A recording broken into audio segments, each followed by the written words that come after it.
Hey, what up, everybody? Welcome back to the Comiccom podcast, episode 50, special edition show. We hit 50 episodes this year. We've been running every week since we started on January the 1st. We only skipped 1 week.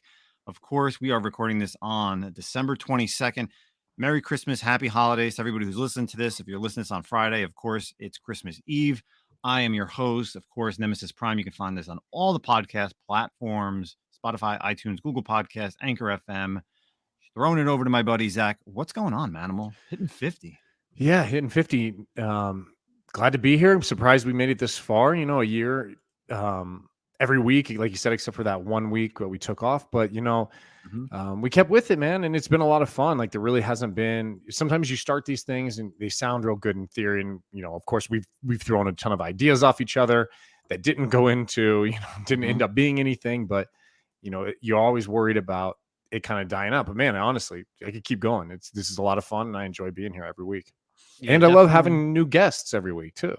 Yeah. So next week we'll probably do our year-end review, just me and Zach. But of course, we hit 50. We figured, we got to get someone on here who's knowledgeable in the world of comics. He's Instagrammer, influencer. He's also got some YouTube fame.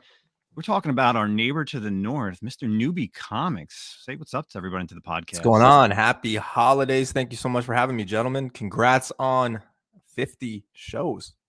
Thanks, man. Appreciate it, man. Tell people about yourself there, Joel. Where can people find you? Well, you can find me up here in Canada if you're ever around. If not, on YouTube, Newbie Comics, and Instagram, you can find me on Newbie Comics. We go live Sundays and Tuesdays right after Lords of the Long Box. Because I'm a big fan of what you guys do there. But yeah, you guys can find me there. YouTube, nice. 9:35 p.m. Eastern. And I'm always posting things on Instagram, whether it be spec related, movie related, things like that, just comics in general. Cool. So, you've been doing the YouTube for a while. I know it's funny sometimes when I find people that I follow on Instagram for a while, I always check out their YouTube and I always go back to like their oldest video and I like seeing how far they've come, kind of not how far they've fallen, but how far you've changed and like just the equipment set up and, trying to talk to the camera and stare at the camera and you've definitely come a long way, man. You've definitely started on, you were good. I would say you definitely had a very positive beginnings. But now, man, you just have a ton of people on in the community. You really know your stuff. Definitely, you said you're in Canada, so you're definitely been doing a lot of stuff up there, a lot of hunting. And that's what I like. That's the reason why I wanted to bring you on because, I don't want to get egotistical on myself. I feel like I'm a big time hunter out here on the East Coast. And if it's not me here on the East Coast seeing people post books on Instagram, it's James, King of the Golden State, all the way out on the West Coast. But there's always got to be somebody else in the community. And man, Newbie, he's always pulling these books for spec related stuff or just killer books on his hunts, man. In Canada, it's like, I got to come up north, man. I got to cross the border, got to find some stuff. So, tell us a little bit about that. How do you spec? Do you spec on kind of what you hear in the community? What maybe you hear on like even Lords of the Long Box, or do you kind of pick your own spec and then that's how you tell people out on like whether it's YouTube or Instagram? How do you feel about that? Yeah, well, I have to agree with you, man. King of Golden State. It's either him, you, or me. I always try to tag you guys when I go hunting, man, because like the stuff you post, like I'm like, okay, I got to one up it. Like every time I see you guys post something, I'm like, okay, I got to go out. Like I either have to take a half day or I have to like switch my plans because I have to go out. But yeah, man, it's really funny because like there's different ways that I do my specs. So some of it, I mean, it's just gut feeling, right? We all get that gut feeling on something. And I just kind of roll with it. Another theory, not a theory, but another thing I do is like, I actually open the books and like read. So like, usually connect the dots. And I just, if I find a story or a character, like when you're watching a movie or one of these shows and a character pops, I like to just kind of refresh myself. Cause I mean, there's so many characters, whether it be DC, Marvel, whatever. So I just like to do my research. So, when Kate Bishop came, I mean, obviously we all knew that Kate Bishop came. That sounds weird, but, when the character was introduced, a lot of people just went to one book, right? Like, oh, this is her first appearance and that's it, or Young Avengers 1 and all that. But, you got to do your research on some stuff like, villains that could possibly come up or like people she's connected to and things like that. And I kind of come up with like creative theories like that, because it's also fun too, right? Like that, I always say Spec should be fun. It's kind of like, when you're into sports at the end of the season, you're always like, oh man, I wish I wish this player goes to this team. And if he doesn't go to that team, I mean, people don't, put you on a cross and like tell you you're an idiot, but it's supposed to be fun. So that's kind of how I do my Spec. But definitely, you kind of have to look at where it is. So like right now, with cosmic and street level stuff, you kind of have to look deeper. And I always like to look where no one's looking, right? So people are looking at Kate Bishop and Hawkeye stuff. So I just kind of revert and go somewhere else. So when you spec, okay, so everyone has kind of like goals with their spec books, right? Like, yeah. Whether you're specking for fun, personally, when I do spec, I don't get out to hunt even an iota as near as you two guys do. I have like 2 shops I hunt, and I pretty much picked them dry. So, but like when I do, and this might piss some people off, but it's about the flip for me, the flip for the money to upgrade for like a book I want, like a goal, like a key book, a grail, something like that. That's the only reason I do the spec game flip type situation. So like, what do you do it for? Do you do it just like because you like the game? Are you upgrading for certain books? Like what's your goals there?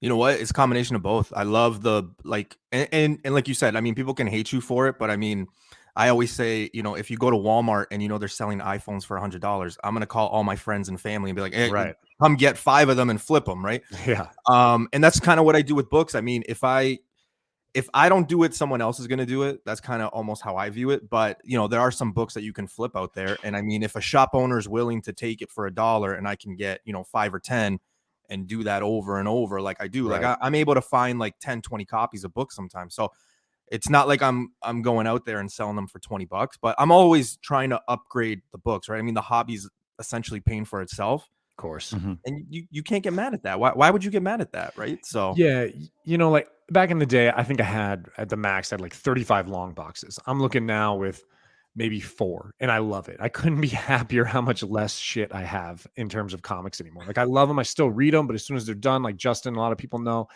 I list that shit and I get rid of it. Like really the only things that in my dream world would be like 5 or 6 key books, and that's it. And everything else I would just read and move on from. I agree with you. The days of hoarding, yeah, they're over for me. Yeah. So here's I the did one. the same thing, man. I did the same thing. I had about 6 to 7. And even though like 6 and 7 is not that much, but like I was like, man, this is way too much. And I just got down to like 3. Yeah. And even now I'm like, okay, I maybe have to get rid of 1. I don't know why. What were you gonna say, Justin? I was going to say, because this is, of course, why another reason. Like, I love checking out when Newbie posts book, and like you said it, he's like, when I go get multiple copies of books, I want to know, and this is always something because I go to a few shops, and sometimes they have like multiple copies, and I feel like it's frowned upon when you take multiple copies of one issue up to the register.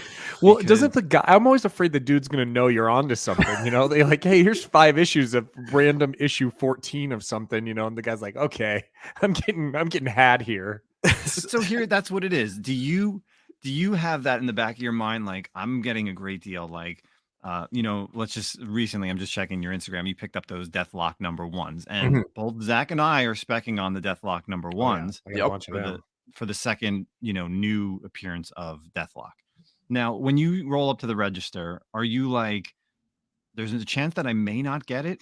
Or are you just like, I'm a baller, so I'm just like, here's 5 copies. I'm going to pay $5 if they're $1 a piece. Because real quick, I went to Pennsylvania and I picked out in a dollar bin 19 copies of that Thumbs number 1. And I was scared because I'm like, they're going for like $20 a piece online. If I'm going to pull them $1 a piece, I asked for like a short box because then I ended up filling like half the short box with a bunch of other stuff. But I'm like, I don't know, is he going to sell me all 19? They didn't care. But I'm always like under the impression that I'm like, maybe not. But what is it up to? What's it like in Canada? Like, tell me about you pull multiple copies.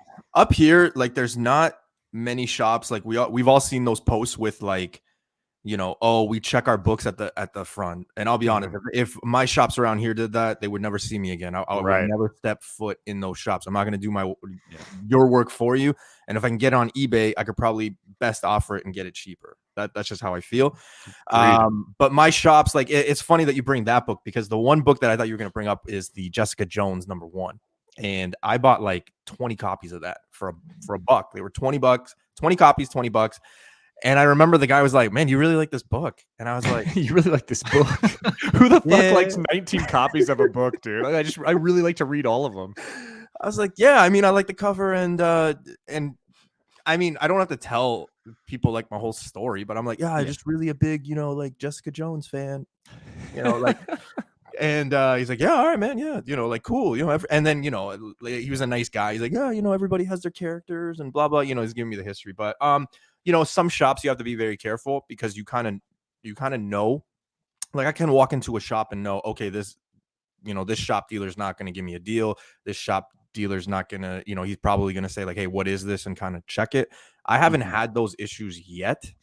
I'm assuming we will because there's just crazy amounts of money right now, and the ever changing, daily of, if you have big collections or shops, like you have to basically change, you have to go in your long boxes and change prices almost on a daily basis. It used to be maybe weekly, maybe bi-weekly. Now I'm seeing it's almost daily that, people have to go in there and change it. If not, you're losing money. Right. And, let's be real. There's not, a lot of shop owners, it's a small business as it is, right? So they're trying to make them food and feed their families too. So yeah, like I'm all about I don't mind if a shop changes their price like on a hot book or something, but you're right, nothing is worse than when you get up there and they're looking the books up. Like, no, that's garbage, man. Like, do your job. Like, you're out there, I'm out there spending my time, not me, you guys are out there spending your time hunting and doing all the work, and then to get up there and then kind of get caught off guard by it. Yeah, that shit sucks because it's a waste of time when you get up there and it's like, well, now it's not worth this. It's not worth the price that you're asking for. I always like it though. Like I like the hunts like that though, because I look at some of those hunts that like Justin's talking about, and there's always enough books where I'm like, okay, my whole trip out here, like gas, that's kind of how I think. Like, okay, my gas, my time, this and that. I just picked up 20 books. I could sell these 2 books, and there's my gas money, there's my lunch money, there's whatever, right? And that's kind of how I look at it. And then, if you don't do it, and this is what I always tell, like, my buddies or other collectors around, I'm like, if you don't pick them up, someone else will. Like when Kang was hot, I picked up those, I think it's like Avengers 269, 267 with him on the cover, right? If I didn't pick them up for $1, they were like 10 copies of each. Like somebody else would have. Like that's the thing, right? Like, right. So I don't feel as bad, but again, everybody has their opinion. I mean, usually it's the people that lose out on it that kind of have that feel. But yeah, I just love the whole process, right? Like I love going out hunting. I love bringing the book home. I love flipping 1 or 2 to make the trip worth it. I love sending those books to CGC. I love getting them back at 9698, and I love flipping that and then being able to pick up like some of those big keys that we all want. So how are the shops out there? Are there a lot? So in my area, there's 4. 2 of them I don't go to just because of the customer service. Just because you're an owner of something doesn't mean you have to be rude to people. That's just my personal opinion.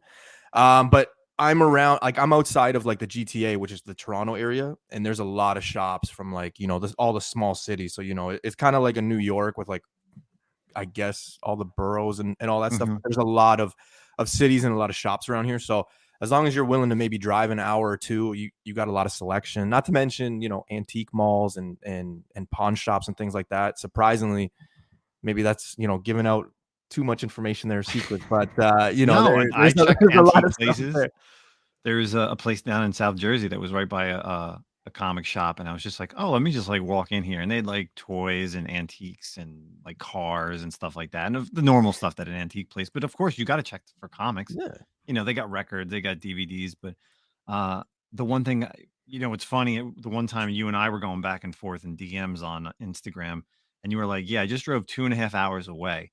Man, like if I drove 2.5 hours away to go hunting, I'd be in like 2 other states. Like my hour away is to like PA. I'll go up and down the east in New Jersey, which is about an hour and a half, even like far South Jersey. 2.5, I'd be in Connecticut with like those guys from like 3 minute basement. 3 minute basement, like Gary's area almost like, but it's just like you said that I was like 2.5 hours. I mean, that's a far drive, but I mean, I can just imagine like the places you could hit in a 2.5 hour drive. And like you said, you're even coming back, but it still goes back to the fact that you have shops that have that stock multiple copies of books is one thing that eludes in this area, I would say. Like when you're looking in long boxes, maybe even like in dollar bins, you really rarely see multiple copies of like one Mhm. issue. It's just one issue, then the next, and whatever. But I guess Canada is great for that because you're killing it up there, and especially your spec stuff. So, again, where do you find, with your YouTube shows, where do you typically find your ideas for spec? Or like if you want to, let's say right now you're here on the podcast, give us some spec books that maybe you haven't thrown out there on Instagram Oh man, the on ones you've already got 18 copies of. yeah, something that like you're holding back to post on Instagram. Oh man. Let's see. Shoot. Not prepared for this. Maybe I'll just do some of the ones that I came out with like this week on the show. But I had mentioned Balder the Brave 1. So that's Thor's half brother. I just feel like he's a really good character. And everybody has different definitions of what a good character is, but I can totally see it happening. There's just a few things I see and I can connect with like what they're doing, like with the cosmic stuff and what they're trying to do, like with the Guardians of the Galaxy and Thor and this and that. I'm like, yeah, it's not that far fetched for them to maybe go this route. Something about Balder too is there was a recent retcon. I mean, it was more modern when they made him the brother. Like that shit just happened in early 2000s or mid 2000s. When they came out and I think they actually made him like the real brother, right? Yeah. So because so you could get like the first appearance and that issue. I mean, that's the first appearance. So there's like some people will argue because like let's be real, CGC sometimes posts it, sometimes it doesn't. But like some people will say it's Journey into the Mystery 83, and now if you look at say Journey into the Mystery 102, like it says it's the first appearance there too, right? So some people are like, okay, well, which one is it, right? I like to just cover my bases, and pretty much anything that I tell people, like if the first appearance is too far away, okay, what are your other options, right? So we just go down the ladder, right? Cameo, origin, second appearance, things like that. And I think that's like a hidden art because everybody, I think nowadays, I don't know if it's just the new money or new collectors. It's just like everybody just wants first app or 9.8. That's all they want, right? And you guys know just as well as I do. I mean, if you want a book that old, odds are you're probably not going to get it for 9.8 unless you're making $1 million a week. So yeah, I don't know. I just like to look at like different angles, right? And let's be honest, right? When Guardians of the Galaxy was first announced, everybody was kind of like, what? And now look at where those books are. So I mean, like, not to sound like a cliche, but it only sounds crazy until like it actually pops, and then you're like, oh my god. I remember people laughing at like Riri Williams. I remember telling people, I'm like, hey, Riri Williams could do it. It just kind of makes sense if they want to do that female thing, and everybody was like, Newbie, you're crazy. But like 2 months before they announced that Riri Williams was going to have that Ironheart show, I think it was last year. I mean, 9.8 in that Invincible Iron Man, her on the cover was like $40 Canadian in a 9.8. Like her first appearance, I could find it all day in flea markets. You know what I mean? So yeah, that's just one. What's another one that I got? I'm pretty big on Spider-Gwen right now. Up until that's this guy. You just gave this guy a boner by saying that, dude. Man, I was finding 1 in 25s of Spider-Gwen 1 for like $15 to $20, and I was saying, yeah, take my money, because even though the ones like the cover A was like $10, still out there. 9.8. I'm not the greatest grader, but I've kind of hit on a few things. Like I know what to look for. There's 9.8 candidates out there for like $10-$20, man. And when I can find a 1 in 25 for like $20, yes, take my money, because that book, again, when she comes back, that thing is going to be at worst $200. Like that's just how it is. That's how the number game works, right? And since you're a speculator, you're obviously something similar to even myself and Zach. When do you feel that the spec has failed and the time is to sell? Ooh, that's a good question, man. Well, so wait, that's kind of two questions. When it's failed, or when is it time to sell anyway? Period. So like for when you give up on it. Yes. Yeah. So like, here's, for instance, I'll give you the book that I spec'd on forever, and I finally just decided to give up, was Captain America 34, which was when Bucky becomes Winter Soldier Bucky becomes Captain America, because now at this point it's Sam Wilson. Right. There's no more there's no point for me to hold on to that book anymore. Yeah. It could happen, but I don't think it is. So me now, it's like I'm just flooding the market anytime I kind of have like a whatnot sale. I may bring one. I've sent two to like CBCS. They've come back 9.8s. I've made good money on the 9.8s because you know what? It was a 9.8. Still a cool book. Alex Ross cover. So I'm kind of dumping those books. But like, when do you feel? Do you think it's like, for me, like, you obviously know that Bucky's not going to have it, or let's say it's like a character that you're just like, I don't think this is ever coming, or this Yeah. team up is ever coming. Yeah, for me, when I start selling is I look at the market. So if I was able to find the book for $1, and I'm able to get maybe say, let's just throw a number. I can get $50. Someone's willing to give me $50 for a raw copy. I'll do it all day. That's just what I'll do. Whether it's failed or about to get hot or anything like that. But I mean, like, you also have to capitalize on like, okay, why did you get that book? It was Spec. So like, you didn't really want to keep it in your long box anyway. Right. So you're coming out of it with like, I mean, I don't know the math off by heart, but I mean, you're getting $49 profit, right? So why wouldn't you do that? Especially if you can get, 10 to 15 copies. I mean, that's where you sell all of those at that price. And guess what? You got a nice key, a really nice book, things like that. In terms of like failed Spec, I guess it's like you, right? Like, you go into a book, and I guess, Spec is really a risk too, right? So, I mean, you're putting all your chips in this one book. You think it's going to be, it doesn't come out. The show, I think it's easier to sell in the shows though. And I don't know about you guys. I think it's easier to sell during the shows because not to manipulate the market or anything, but like the what if of like, okay, maybe this character could, in your case, maybe Bucky could become Cap, right? Like throughout that Winter Soldier, okay, maybe he could come. Maybe he could. Oh, it's going to happen in the What If season 2. God damn you, Newbie. Right? But you know what I mean? Like during the show, you can do that, right? Like through and we see it all the time with like people being, like Winter Soldier, Red Hulk is coming. That book skyrocket, and then it was like nothing, right? And like I think we do that as speculators, right? Like some of us go deep, and then other people listen to you, and you're like, oh, okay, that could make sense. Then I'm going to connect this dot and this dot. So I don't know. I think you have to be comfortable taking a loss. For me, I kind of have like Eternals, for example. I sold it way before the movie, just because like what the prices were going for. And now I could essentially go and buy 2 Eternals for the price that I got what I sold my 1 Eternals, right? So I kind of do it just before shows or anything like that, or rather just before movies. In shows, I think you have a bigger like window time. You know what I mean? Just because you can kind of see where the story's going. And, I like to think you guys are very educated in comics and stuff like that. So like, I feel like you guys could kind of sense like, okay, this is not happening, right? Like you can kind of connect the dots.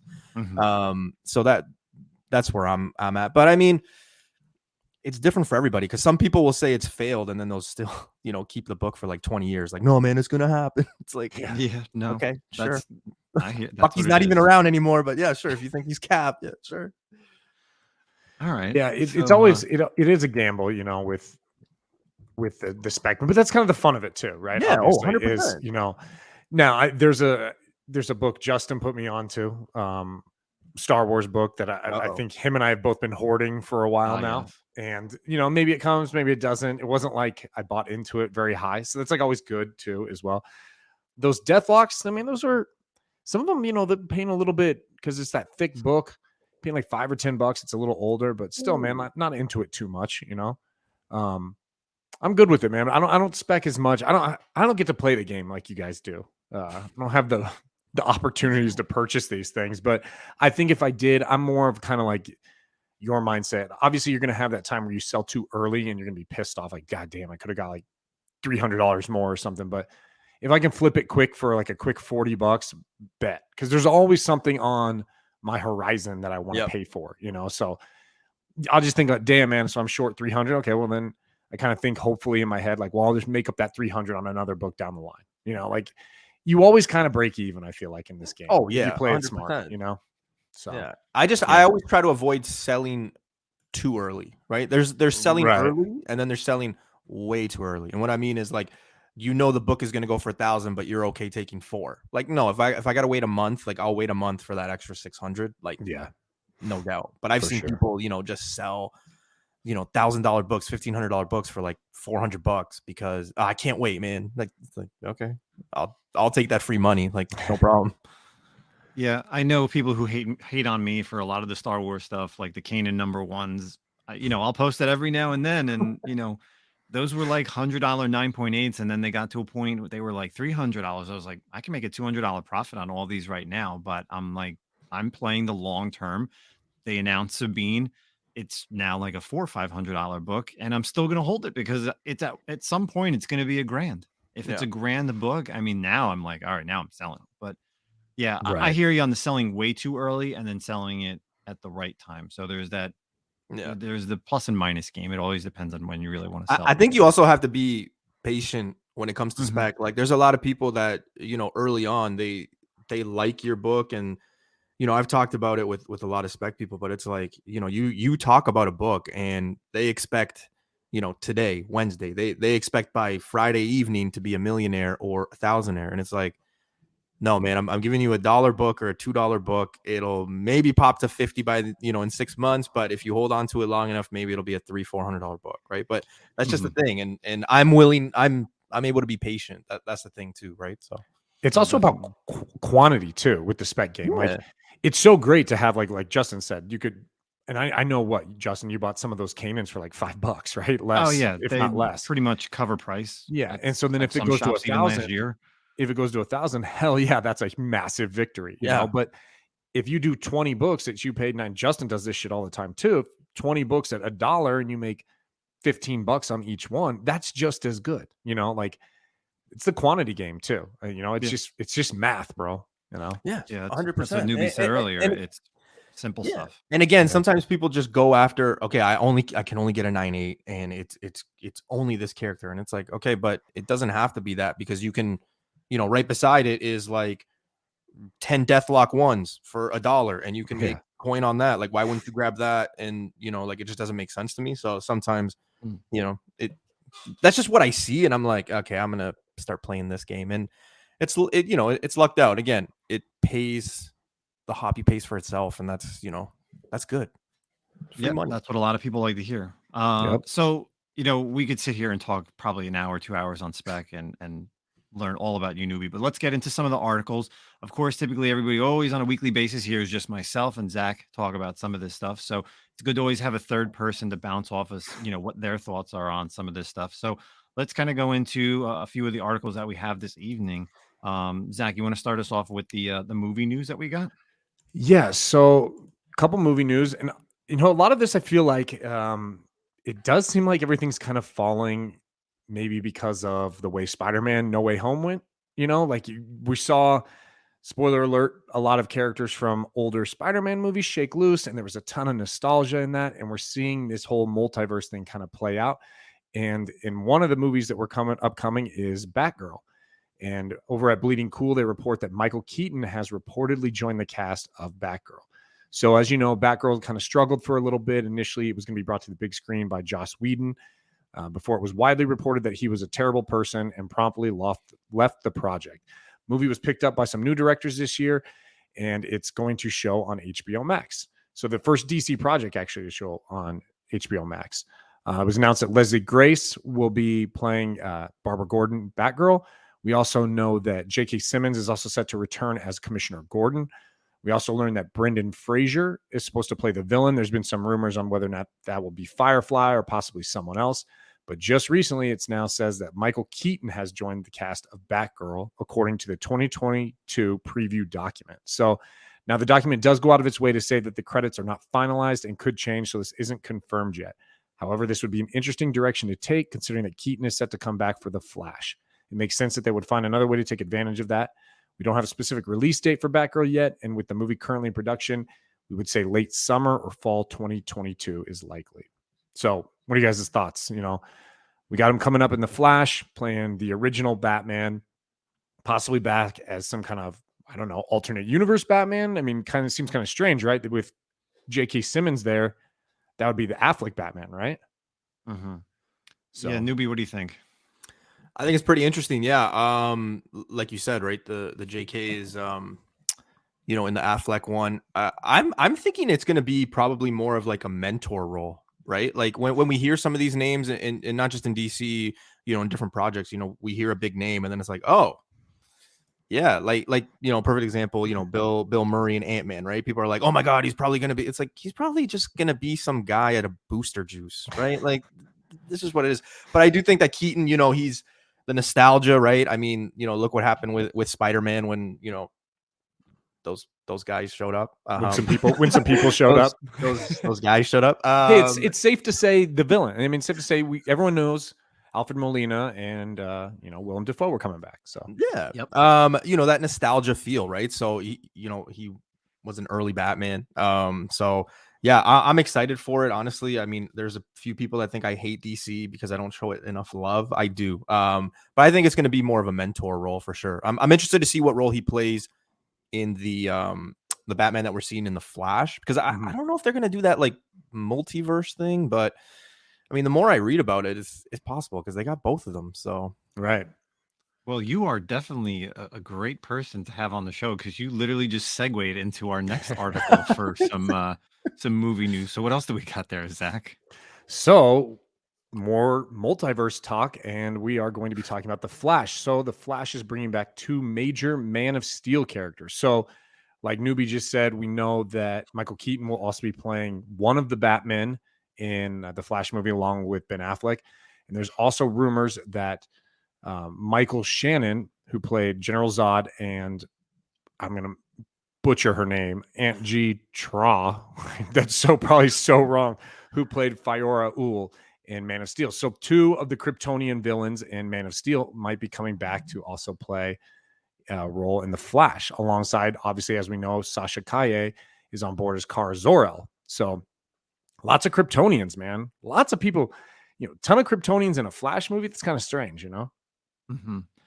I'm thinking for this that they could do a reversal of Man of Steel. So kind of instead of Man of Steel with Superman, it's Man of Steel with the Sasha Kal as Kara Zor-El. So on like that Earth, Zod and Feora and the Kryptonians came to Earth, but she was there instead of Clark Kent. Could be, yeah. So maybe that's how like Flash will go to that Earth and see them fighting and then take her, because that's kind of like what we've seen is this multiverse of them all kind of getting together. So I don't think it's going to be a big thing. Like I don't think it'll be a main story driven with these characters, but I think that's how they could show up. What are your thoughts, Joel, on this one? Ooh, I was gonna say that basically on the same lines as you. I don't think it's gonna be as big. Honestly, man, I can't. Ezra Miller is, I don't know, man. I just don't. You can say it, dude. Really see this movie, man. I really have to see it because even the last time I seen him in that suit, I was like, this guy looks like a trick-or-treater. Like, he's kind of trash, man. He was kind of trash until the Zack Snyder cut. Yeah. So I don't know. Like I'm being hopeful, right? I'm gonna give it a shot. I'm excited for it, but yeah, it's kind of weird that they have all these Kryptonians in the Flash stuff, but we'll see, man. I don't know. So I got to read this quote from this article because it's too good. I mean, I know we're talking about Michael Shannon and stuff, who was amazing as Zod also, but this is a quote from Michael Keaton. So this is what the article on Comic Book Resources says. Keaton first played Bruce Wayne in 1989's Batman, reprised the role for 92's Batman Returns. He goes on to say, frankly, in the back of my head, I always thought, I bet I could go back and nail that motherfucker, recently said about playing Batman again. And so I thought, well, now that they're asking me, let me see if I can pull that off. God, dude, that's awesome, man. That's funny as hell. Well, so that's some of our movie news for the evening. Let's kind of skip over to some comic book stuff. So recently, of course, everyone knows that Dark Horse is taking back some of the Star Wars stuff from specifically IDW. So they're going to be getting their kids line. So the High Republic Adventures, regular Star Wars Adventures is pretty much going to be going back to Dark Horse Comics. But this week, just posted over on Bleeding Cool on the 21st of December, business shocker, Dark Horse Comics sold to a video game conglomerate. So the holding company Embracer Group, a Swedish entertainment company comprised of many game subsidiaries like THQ, Gearbox, and others, will now be adding Dark Horse Comics to its empire. So this was a press release the other day that Dark Horse Comics, with more than 300 of their intellectual properties, will be making their way over to like the video game market. So no company can resist a good deal for some intellectual property.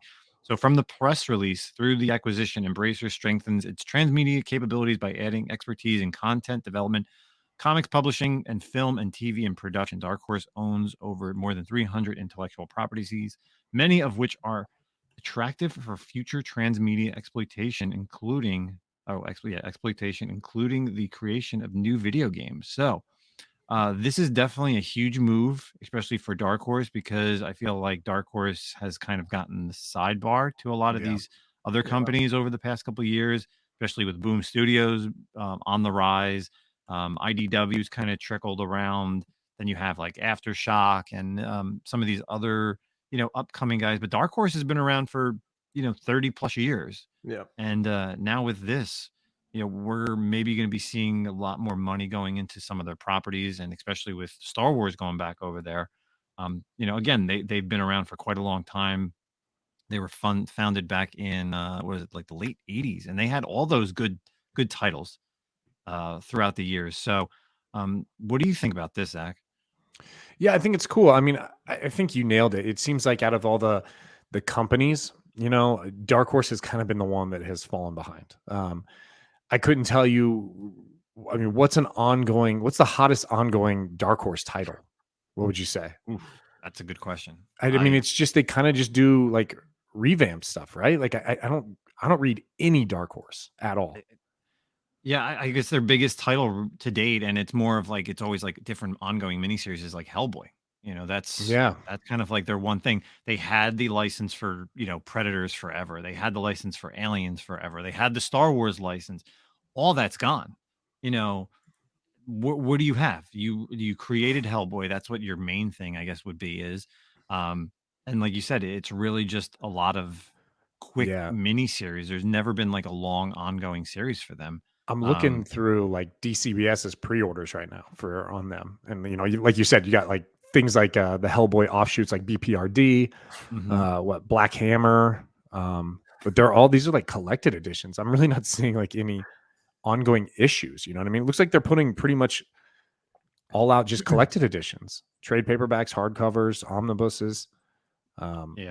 Yeah, dude. So I know, Joel, this is probably something far from you, but what are your thoughts on getting Dark Horse getting bought out by a bigger company?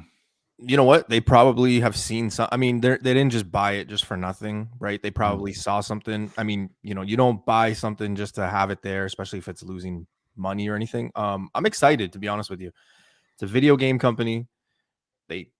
There's a lot of properties there. They could do something. And again, it just takes, excitement on one thing. It doesn't necessarily have to be a comic or a movie. It could start in a video game and then kind of, mature and kind of get the ball rolling. So I'm excited to see where it is. But again, I have not read anything Dark Horse. I couldn't tell you the stuff you guys, I'm like, I thought it was just Alien and Predator and this, but like, yeah, they've fallen so behind though. And it's a shame because they've been around for so long. Right. So hopefully this brings the name back to light and we could see something, but I'm excited for it.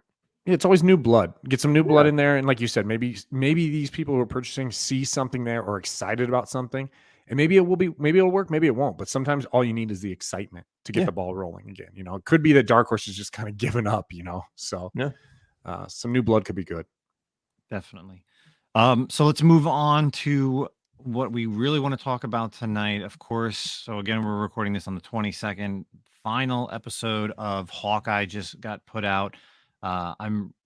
We always do our preview of the show. We do our mid-season, what we've enjoying, and now we're at the final wrap up of Hawkeye. And it's great to have someone here as well who hasn't talked about the show yet here on the podcast. So it was a quick season. It was every week. It was 6 episodes. For Zach and myself, we both enjoyed it for the first 3 episodes. Let's kind of discuss those final 3. What do we think? What was there big shockers? Was there anything Spec related that we really needed that we didn't know about that was coming? Zach, why don't you start off?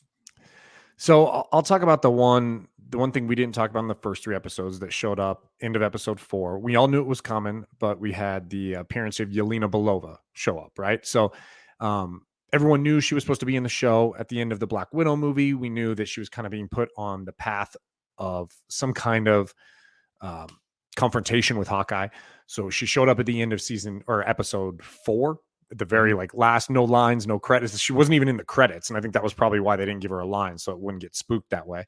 But showed up. Episode 5 was phenomenal with her. Literally every single scene with Yelena Belova was amazing. And then every single scene where she was with Kate Bishop, all I was hoping for was, oh my God, please do like another Disney Plus where it's now Hawkeye, Black Widow again, but the new Hawkeye, the new Black Widow, because those two together were fire. I mean, the dynamic between Clint and Kate Bishop was awesome, but the dynamic between those two was great as well. Like, I can't get over how much I loved Yelena Belova in this show. It was just fantastic.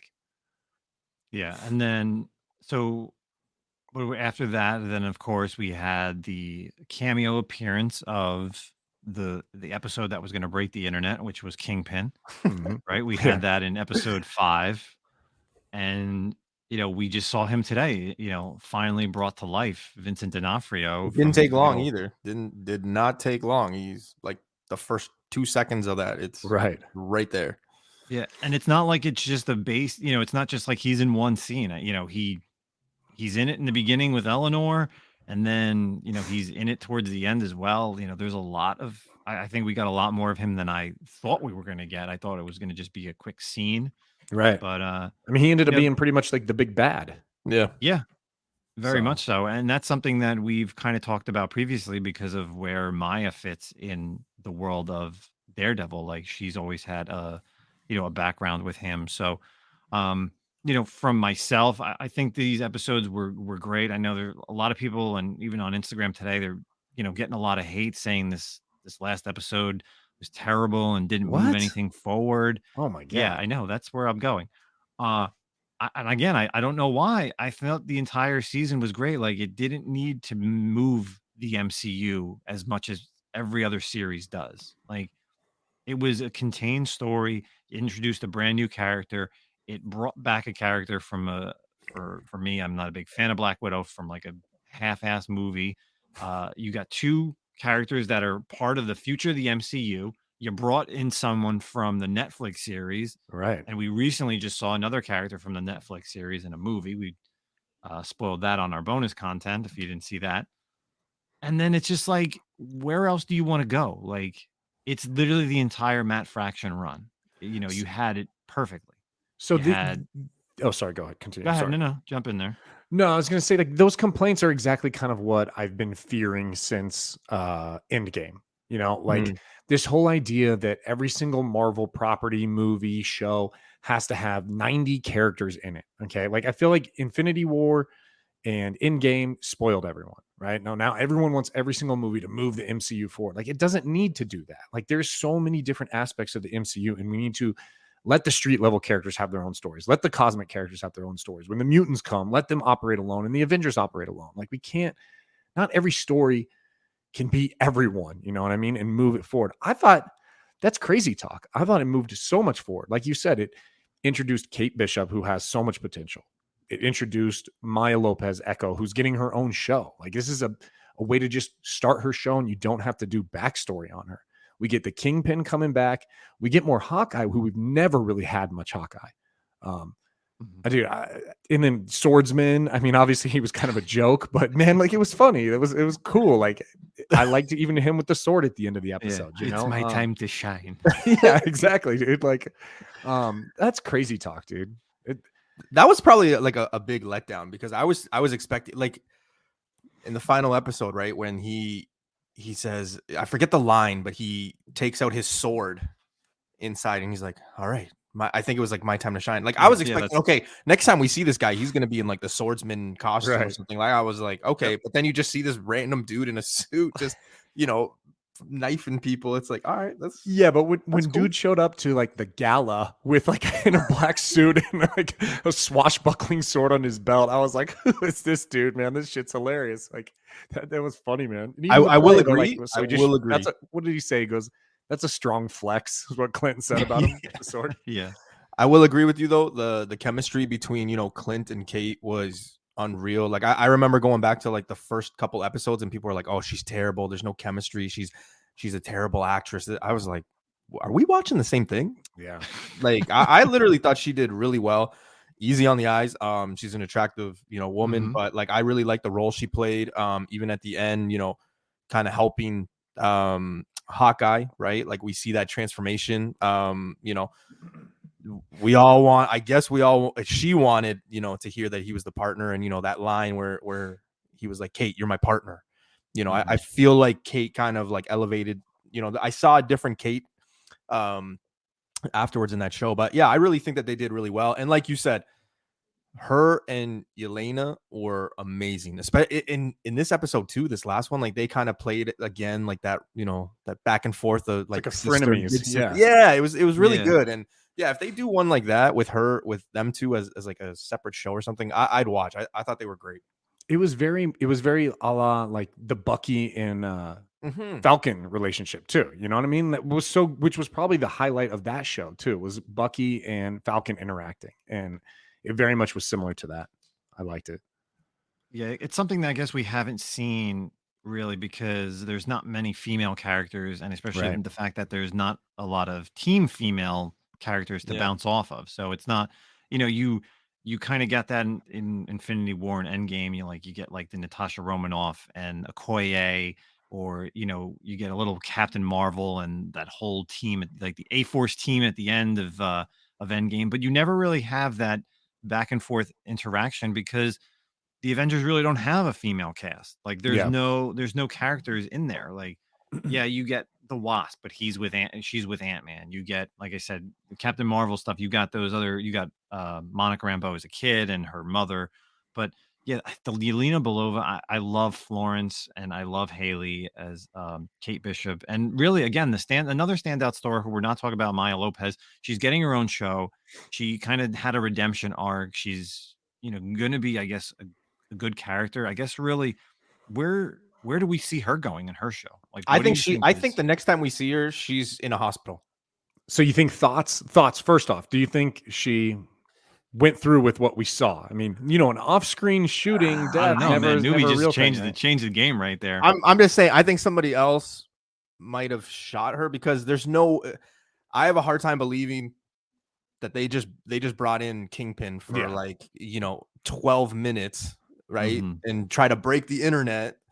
And then they just kill him off. Like I just have a very hard time believing that, especially with, I mean, I don't know if I could say it, but like the character that showed up in that Spider-Man movie, like it just doesn't make sense. Like they're trying to establish this, street level thing. And, he even says it in the show. He goes, I run this city. You have it right there. Right there. I was like, okay, perfect. Hello, Punisher, Daredevil, Elektra, like all the characters that are street level, we're probably going to see. And that's where my thought went with Echo. I'm like, okay, we don't need a redemption story. We don't need an origin. We have it. I think she's going to wake up in a hospital because she had, got shot. They probably thought she was dead. And then she's trying to hunt him and, killing him. Yeah. Or that dude's Hawaiian shirt blocked the bullet like it blocked everything else, Yeah. He had all that suit stuff, and everyone was like, I said that too. My wife was like, what? They get shot with an arrow and like nothing stopped him. I was like, well, in Daredevil, he had his suits custom made and they were like vibranium or whatever the fuck they were. I don't remember what he got his suits made out of, but yeah, dude, there's no way. And she goes, even my wife said the same thing. She goes, oh yeah, if you don't see the death, it's not a real death. So yeah, there you go. That's what it is. I agree. Again, there was a lot of hate. There's a group chat that Zach and I are in that said that I can't believe that Kate Bishop could take on Kingpin and almost, beat his ass. Like, she's a formidable fighter. You saw her fighting, Yelena. She went up against a Black Widow assassin. Yeah. She went up against Tracksuit Mafia. She's not just some like beginner fighter. She's been, she has a little bit of training. She's been training with Clint. I mean, her archery is awesome.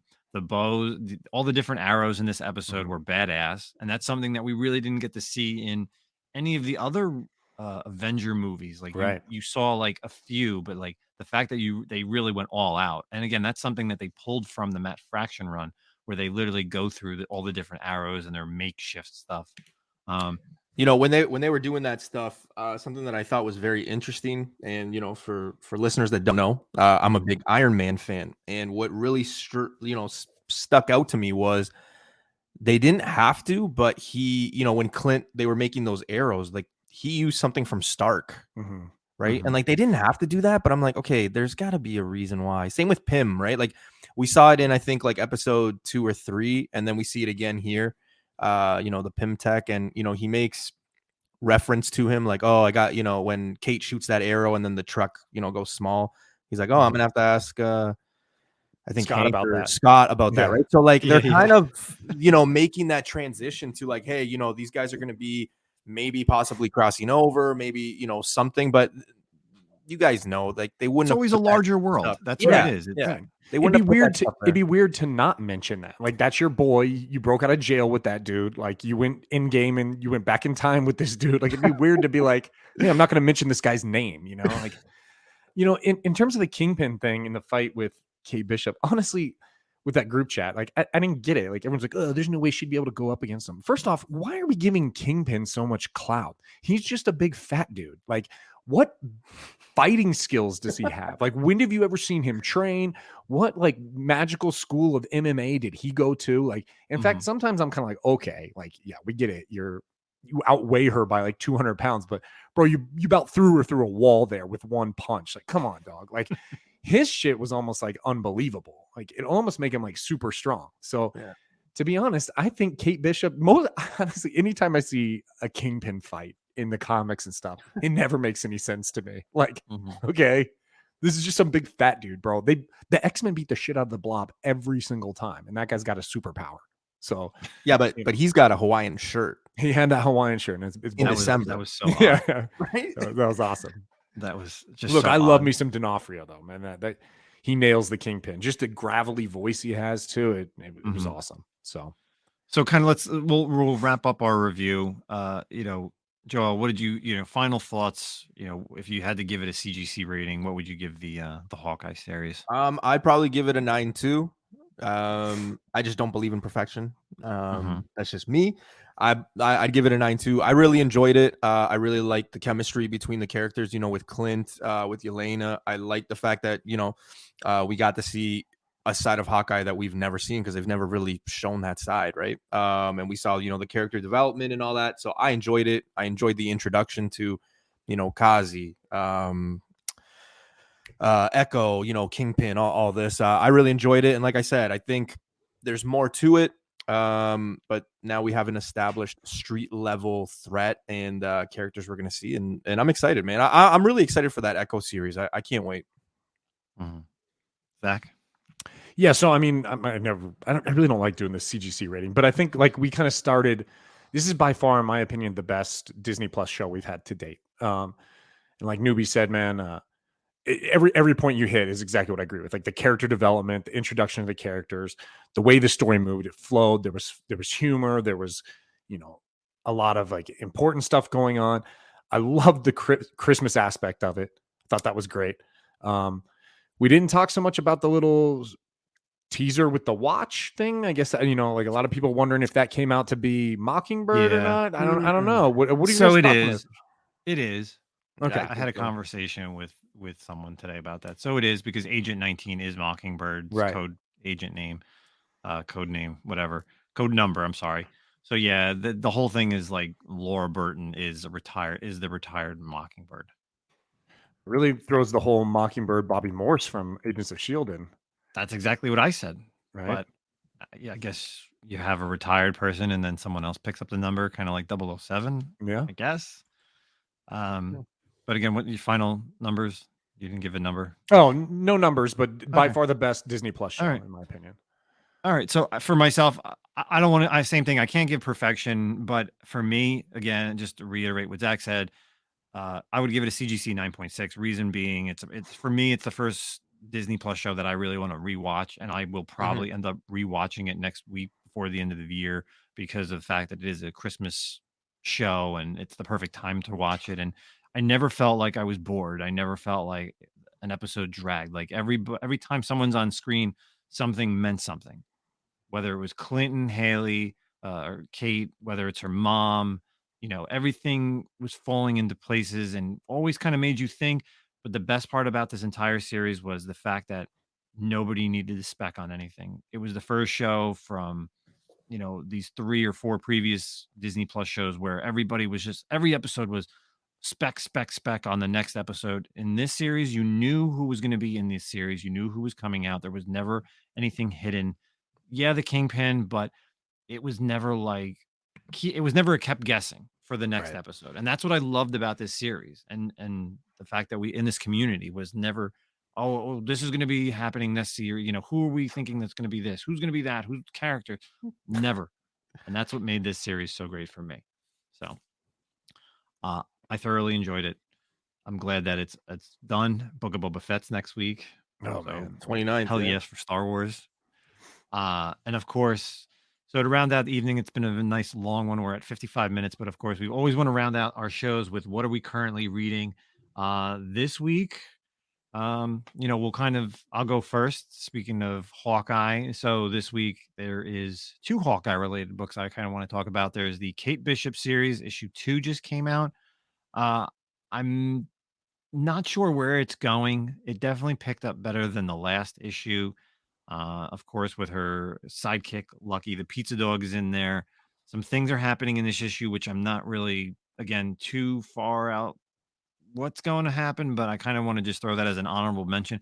But the one book that I really enjoyed this week was the one shot, The Wastelanders Hawkeye, where, we have, of course, it's the Old Man Logan storyline or universe with Clint Barton. He's kind of been a mentor under Daredevil, and you get that Wastelander timeline, which is something that I feel like is one of the best timelines / storylines in all of Marvel. That Old Man Logan stuff, just what happened to all the heroes, and then the people that show up. It's there's a villain that shows up that's an older version, and you get a lot of stuff that probably you haven't seen yet. And I think with these little one shots I believe they're doing the Star-Lord next. So I definitely recommend picking up the Wastelanders Hawkeye. Let's go to Zach. What do you got for what are we currently reading? So I finally caught up on the Magic Order 2, issues 1 and 2. And I'm a big fan of Mark Millar's Magic Order, the first series, the 1 through 6, I believe, 6 issues. And I was really excited when they're doing the Magic Order 2. I think it has a lot of potential. I really think we're going to see it on Netflix moving forward, but I just love the story also. So just finished reading issue 2 the other day, and it's great. I mean, picks up like right where Magic Order, the first series, ends, and everything is kind of introducing some bad guy sorcerers, and they're kind of bringing more like monsters into it, which is really cool since obviously you're talking about magic. So it's really, really fun. I like it. I definitely suggest everyone read it. If you haven't read it, find Magic Order 1 through 6, the first run. It's great. And then start this one for sure. Yeah, I definitely got to check those. I forgot it came out. I forgot the new series was out. Yeah. And I saw, and that's a book, that Magic Order #1, man. Anytime I see that too on the cheap side, I always end up picking that up because it's something that they could do. Mark Millar, he's got the Netflix stuff going. So that could be another series just, down the road. Joel, Newbie, what do you got? What are you currently reading in the world of comic books? Well, it kind of goes back to like what I talked about with Spec, but I'm a big believer in, a few years ago, all the X-Men stuff, minor or not, were like nothing books and people laughed at you. Well, I have a suspicion that, Fantastic Four is going to be pretty big.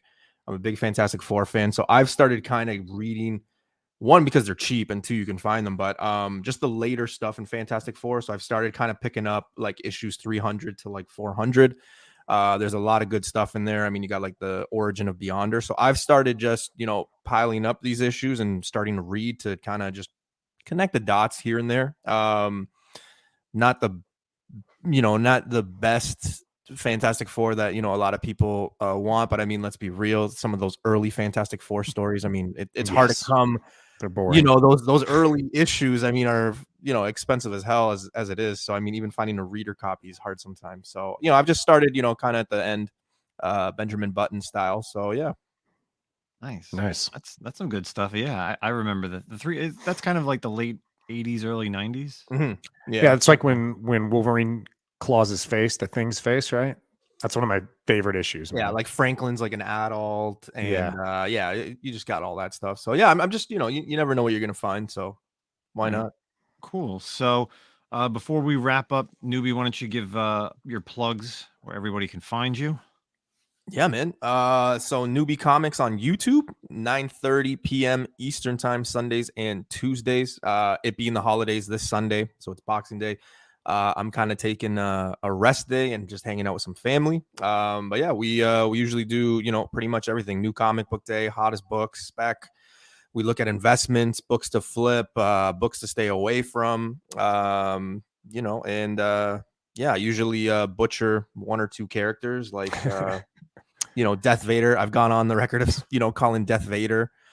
Instead of Darth Vader, I call It's him not Death Vader. inaccurate. Yeah. Not inaccurate. For a while. But my guys just let me do it, right? They just kept going. They didn't correct me. So I was like, God damn. But yeah, you know, we just have a fun show. Newbie Comics on Instagram. I post, you know, books I find, you know, any information that I get. I just kind of share it, man. So yeah, that's where you can find me. Awesome. So we appreciate you definitely coming on you know, the podcast. It's something that we've been trying to do for the past couple of weeks. You're definitely someone that I like following here on Instagram, and we always have good conversations in, Yeah, man, in our appreciate direct it. messages, which is, you know, it's always fun when you know, you relate with someone, Yeah. whether it's on Instagram or YouTube. So once I can get my ass to Canada, you know, I'm Yeah, I got a definitely place gonna for you to come stay, man. Don't worry. I told my Yeah. wife the other day, actually, I was like, listen, if this guy Nemes comes, he's okay. Don't worry. Right? Like, what? You'll have to show me some books, and I'll have to show you some books. That's how that's the arrangement. So, and the same thing, man. You ever come here down in Jersey? We'll Sounds get good, you to man. stay here. No, what So- you guys have to do is you both hunt. You go to a shop and you both hunt, and then you have to swap books. Ooh. That's what you do. like $100 limit. Like who's Yeah. what can we find? Who's the best? Well, no, because it's like you're hunting for certain things. He hunts for certain things, and then you swap books Oh, okay. rather than tell each other, "Oh, get this book." Hunt for each other. I and then like that, swap. actually. I like it. Yeah, it's more fun. Yeah. All right, cool. Zach, closing words. No, you know, happy holidays to everyone. Have a safe Christmas with your families. Enjoy it. Been a rough couple of years. I do not believe in being scared over these holidays. These are times to enjoy with your family. Do it safely, and yeah, man, we'll catch you guys. I think one more show before the New Year. So I don't want to say One Happy more. New Year yet. Yeah. So episode 50 in the books. Really, again, thank you everyone here from the Comiccom podcast. We appreciate all of our listeners. Don't forget, we did drop that bonus content for Spider-Man No Way Home review. So if you've seen it, go back and check that out. Merry Christmas, happy holidays. Like Zach said, it's been an absolute blast this year, and we'll be doing our year-end review next week. Again, we appreciate Newbie jumping on here for our episode 50. And that's it, everybody. We'll catch you later. Merry Christmas. There you Peace go. out. Later, everybody.